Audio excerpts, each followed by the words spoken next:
নমস্কার। আজ শ্রাবণ মাসের শেষ সোমবার। আজ শেষ সোমবারের সুরতেশ্বর তলায় অনেক প্রোগ্রাম হয়। চলো আজকে তোমাদের সুরতেশ্বর তলার কিছু দৃশ্য তোমাদের সঙ্গে শেয়ার করব।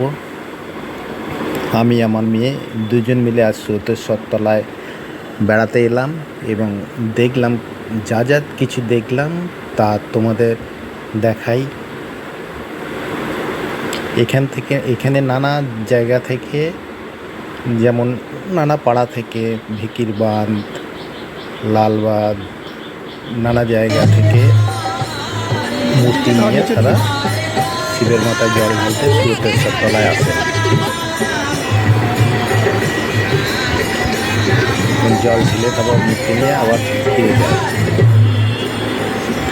দেখো সুরতেশ্বর তলা নানা দৃশ্য তোমাদের ঘুরে ঘুরে দেখায়। এবার তোমরা দেখো কিছুক্ষণ, আমি চুপচাপ বলা বন্ধ করি।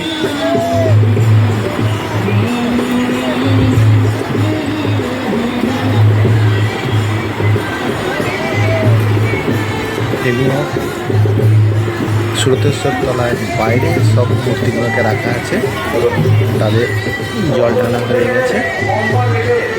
যে যে দল বা পার্টি নিয়ে এসছে, এক একটা গ্রুপ এক একটা মূর্তিকে নিয়ে আসছে এখানে। তারা জল ঢেলে বিশ্রাম করে খাওয়া দাওয়া করে, এখানে খাওয়া দাওয়া চলে আজকে। তারপরে তারা সন্ধ্যের দিকে আবার ফিরে যায় নিজের নিজের জায়গায়।